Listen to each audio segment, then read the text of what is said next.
this is a story about the Supreme Court hearing a case that will essentially cut off, at least as one of the effects of the case, a bunch of revenue if the Supreme Court rules that this tax on income, again, I'll use it in quotes, you'll explain perhaps all of this, if it's deemed not taxable, quote, income, it will cut off a tremendous revenue stream into the U.S. government. Can you take, they're hearing this case this week.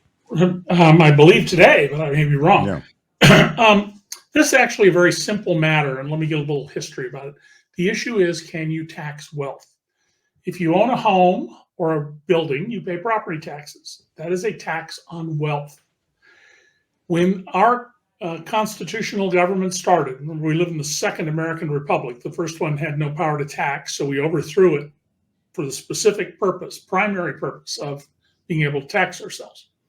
The very first tax imposed by our Congress was a property tax. And as a result, by the way, we have these fabulous records of every single farm and barn and store building in the country and who owned it. And at the time, that made a lot of sense because more than 90% of people were farmers, and how many acres of land you have, how big your barn is, basically tell you how much income you can have. Now, the issue here is that a couple who had put $50,000 into a business in India were required to pay a $15,000 tax under Donald Trump's tax overhaul. This was a giveaway to corporations that had put $3 trillion that could have been invested here, creating jobs and wealth. They had stuffed it overseas into corporate mattresses. I mean, it really was no different than if you take your paycheck, cash it, and go put the cash in your mattress. And they got an incredible deal. Instead of paying the 35% corporate tax rate, if you, under this law, you paid, I believe it was 5%. It may have been technically slightly different, 4.5% or something. But you paid 5% roughly. So you got this enormous discount on your tax bill, and you did not have to bring the money home. You could leave it overseas. Well, this couple did not sell anything. So their investment, which they now say is worth $400,000, is tied up in this Indian company. And they're actively involved in the company. The husband has been the chairman of the board. He's gone to India at the company's expense. He also engaged in a very strange transaction with them. He loaned them $60,000 for 90 days, and they paid him back 12% interest. The money didn't go anywhere. It sat in a bank account. And of course, what this suggests is that he was getting a dividend without it being taxable, or some other scam that's just mentioned briefly in the records. But let's assume they're as pure as the driven snow. Their argument is, we did not sell our stake, therefore we do not have a realized gain. Just as, imagine you bought Microsoft stock when it started out at 17 cents and now it's worth almost 300, and you have one share and you haven't sold it. When you sell it, you'll owe tax. So if this succeeds, it will really mess up the tax code. It will force major revisions, and given the makeup of Congress right now, those revisions are not going to be kind. If the couple succeeds in their case, it also shows yet again that the majority of the Supreme Court, well, they all said, oh, we believe in stare decisis. That is, that's a settled matter. Unless there's compelling reasons, we should not overturn it. Nonsense. They are what Republicans used to call activist judges. And it could be a real big problem. So, given that this guy got a break, if paying the $15,000 saves him higher taxes in the future, I think this case is a setup. And to some degree, I wonder whether people who wrote the actual Trump tax law were planning something like this. I mean, they're just devious enough to do this sort of thing. Now, Neil Katyal, who many people see often on MSNBC, who is a brilliant lawyer, he is on the side of this couple and others. He's a very highly paid lawyer for corporate interests in Washington, and he's filed an amicus brief, which I was reading when we started, basically saying, no, Congress cannot tax wealth. And frankly, nowhere in the other briefs that I've skipped through this morning do I see anybody raising the simple, fundamental truth that the first tax under our Constitution was a wealth tax, a property tax on farms and businesses and homes. So the underlying argument that Congress can't tax is absurd, because the evidence we have is that the people who adopted the Constitution adopted a wealth tax right out of the box, and there was no controversy about it. The Biden administration, interestingly enough, David Cay Johnston, is defending this Trump-era law. In 2017, Trump signed this tax legislation, which is at issue here, the tax overhaul package, right? That was the one that was signed. It was a tax cut across the board. Well, tax cut for people like Donald and rich people. Right. It reduced corporate tax rates, of course, but it did have a one-time tax on earnings of U.S. shareholders in certain foreign companies. So this is what you're talking about, that this, this couple owns this business in India. And but Mark, don't miss something here. It's very important. Every time you buy a pair of Nike shoes, they're made in Vietnam, they're put on a boat, they're sent to America. Most of the profits for those shoes are moved offshore by Nike. They charge a royalty for that swoosh, the thing they paid $35 for that's so famous. And that royalty is paid to a Nike enterprise in a tax haven. And so they remove that money from the United States. It becomes untaxed profits. And this was a giveaway to them. Hey, pay a 5% tax and we'll forgive you for the trillions of dollars you siphoned out of the country. Certainly the people who stand to benefit from this case don't want you to think that way.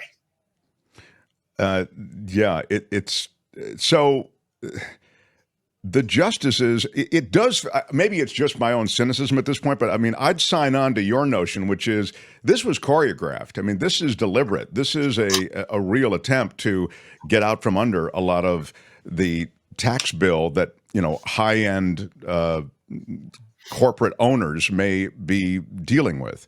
There's Mark, there's a whole industry of making mistakes. I wrote in several of my books about how Conrad Hilton left his fortune to the starving children of the earth, and his son Barron literally snatched it from these poor children's mouths. He didn't get all of it because I wrote about it, but the way he was able to do that is he persuaded his father's lawyer that there was a mistake in the will. In fact, the will was perfect. Underlying advice: do not take tax advice from your son-in-law's or your son's lawyer, especially if it's going to make them richer.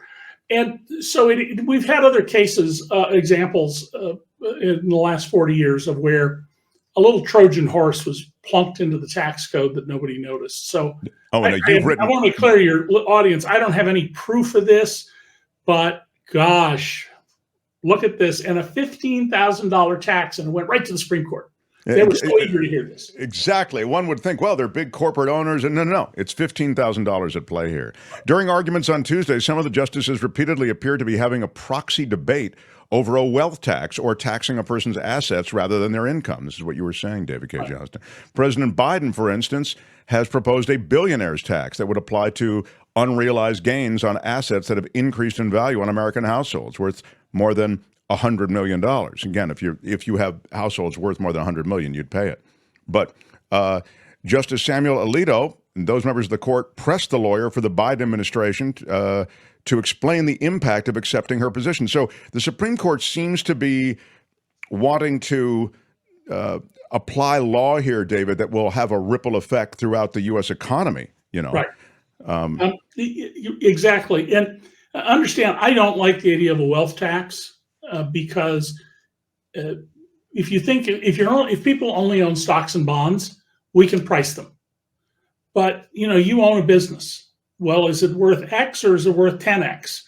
And there are lots of different ways to measure things. And you can appear to the tax man. Donald Trump is the most famous person in the country for this. He poses as a pauper to the tax man, and to his bankers, he's Midas.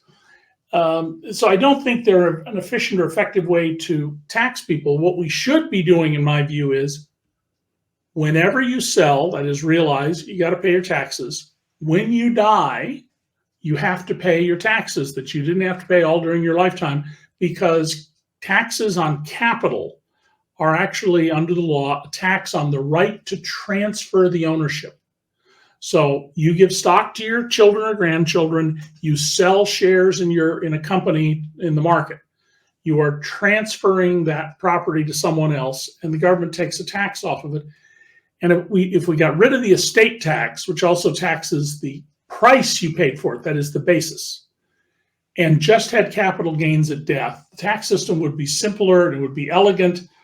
And I'm reminded here of when I was at a forum in Washington, D.C. years ago with, among other people, the guy at the U.S. Chamber of Commerce who was in charge of tax policy.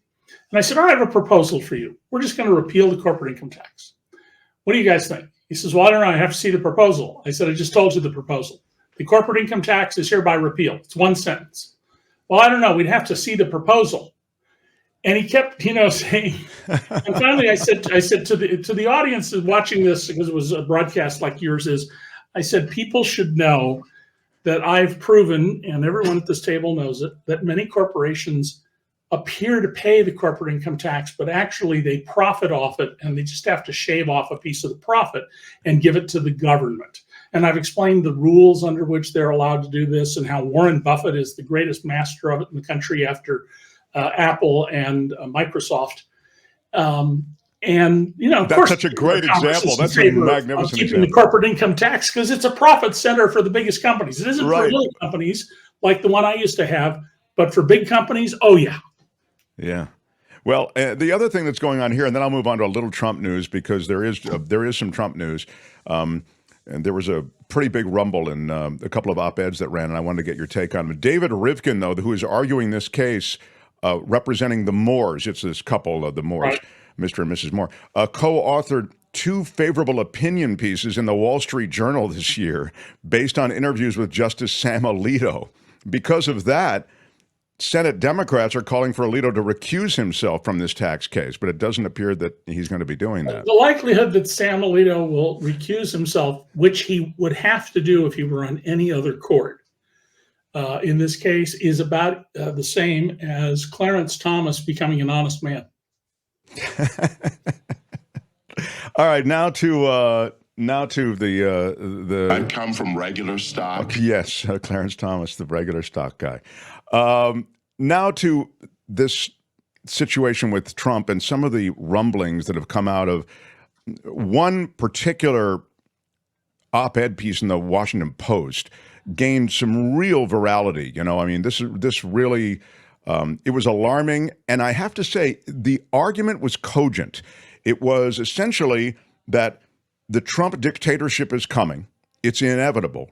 And in fact, I think the op-ed's called, and we should stop pretending.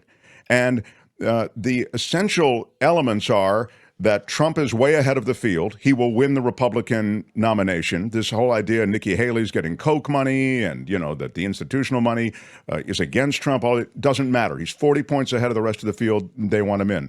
His supporters are dyed-in-the-wool supporters. They're not going anywhere. Biden's support seems to be siphoned off by doubt, by those who aren't voting, by third party. Anyway, and that Trump has stated essentially and put in place around him people who are poised to weaponize the Justice Department and to go after his enemies. And people like General Flynn, who I think shouldn't even be taking a government pension anymore. This guy is right, absolute scary, will slowly put in place a Christian theocracy that Trump doesn't care about. He only cares about feathering his own nest, and will likely again change this nation forever. And the again op-ed piece, and then I'll shut up, essentially says this is going to happen, and there is almost no way to stop it because Trump has additionally taken over the courts, and the courts are going to help embolden this narrative. So if Donald Trump gets to the White House, I think that is exactly correct. It is the end of our democracy. We are going to see concentration camps, And all dictatorships lead down the road to firing squads. And, I said 8 years ago, if things go badly here, I was on a radio interview, I'm going to get shot in the second round. And two of my daughters who were at the house started tittering. And after I got off the radio show, I said, what is it you think is funny? They said, Dad, did you actually say you get shot in the second round? I mean, you always say you're an optimist. 8 kids, you have to be an optimist, but boy, that's more optimistic than we. You think you'll make the first round? Okay, yeah, they think you'll make the first. Yeah, go ahead. If he gets elected, kiss your liberty goodbye.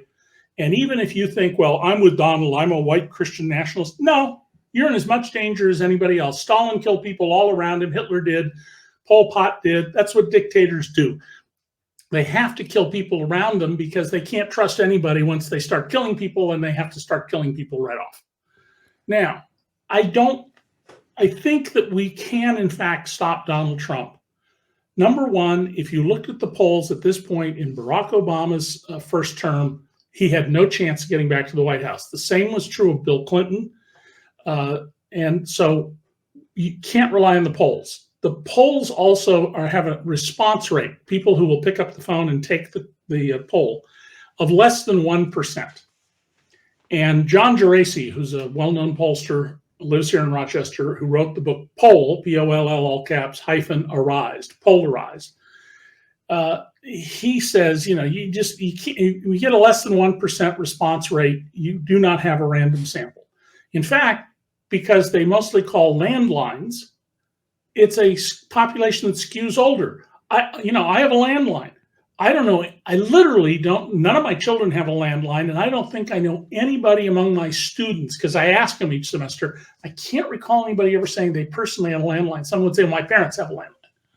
So you're getting a skewed base. Secondly, Joe Biden is about as exciting, as watching grass grow. I no question about that. He is not charismatic like Donald Trump. On the other hand, watch what's happening in the economy. Rents are starting to fall, and that's going to show up in the inflation data starting next month. Car prices are falling. My electric car that I could have sold a year ago for $4,000 more than I paid for it, and I'd had it for a year already, it's now worth half of what it was. Many food prices are relaxing. Gasoline prices have dropped dramatically, though that can change very quickly. Because of the war in Ukraine and other issues. Well, even the Saudis are trying to raise the price of oil. Yeah, the Saudis and the Russians are working together to raise the price of oil because they're one-note economies. They don't have anything but oil. Sure. Biden, well, this is bad for the environment. We now have record oil production in the U.S. under Biden, and he's opened up the floodgates for more oil. So, Biden is a competent, accomplished politician. He is the first president since LBJ, or maybe arguably Jerry Ford, who was just a placeholder, who knows how Washington works. We had all these outsiders, right? Jimmy Carter, Ronald Reagan, Bill Clinton, Barack Obama, George H.W. Bush, and especially Donald Trump. They're outsiders. They don't know how to run Washington. Biden knows how to do it with a 5-vote majority. He got these huge pieces of legislation through. Do not undercount him. Secondly, Biden is holding back. He is not out there right now fighting and contending with Donald Trump, I think for a very obvious reason. He wants, when he goes after Trump, for it to be news. He doesn't want people to say, oh yeah, Biden's been saying that for a year. They're not news. I'm not going to put that in the front page. They're going to unleash on Donald Trump. And then finally, the polls actually show the support for Trump beyond his, a rabid dog, we will go with him anywhere, is actually quite weak. And if you ask the question, would any conviction of any crime by Donald Trump affect your vote, his support collapses. When people hear about things, if they believe them, and many won't, he called his opponents vermin. When Hillary Clinton referred to Trump supporters as deplorables, it got 18 times as much news coverage, according to one study, as vermin did. Many people are unaware of this. Hardly anybody knows that Donald Trump spent 10 years in business partnership and involved up to his eyeballs with one of the biggest cocaine traffickers in America, and did favors for him that make no sense whatsoever unless he was in the cocaine business with him. That he had 12, 13, and 14-year-old children gambling in his casinos where he had to be 21. And, so an 18-year-old guy or gal dolls up and they manage with a fake ID to get in the casino floor. 12? Excuse me, 12. But let me. I By think the you way, will see as time goes by that Trump's support will be nowhere near what it appears to be now. And also remember, basically, there are only 6 or arguably 10 states that matter in this election. California is going to go for the Democrats. New York, Massachusetts, they're going to go for the Democrats. Louisiana, Mississippi, they're going to go Republican. So it's the states like Iowa, Georgia, Wisconsin, Michigan, Nevada. Those are the ones that matter. And it's important that people turn out to vote, that they make sure that they're registered, or if they were registered, make sure they haven't removed you from the polls. And all you got to do is get out the vote and Donald Trump doesn't get to the White House. If you think it's inevitable that Donald Trump will go to the White House, you really have an incredibly low opinion of Americans. Interesting. The piece was powerful for the way it laid out the argument, but maybe you're right. It underestimates the counterpunch that will occur. Yeah. And we'll see. Hi, it's Mark, and I thought that was great. Hit the notification bell. You'll know whenever there's a new video being dropped, and please subscribe to our channel to help us save the universe.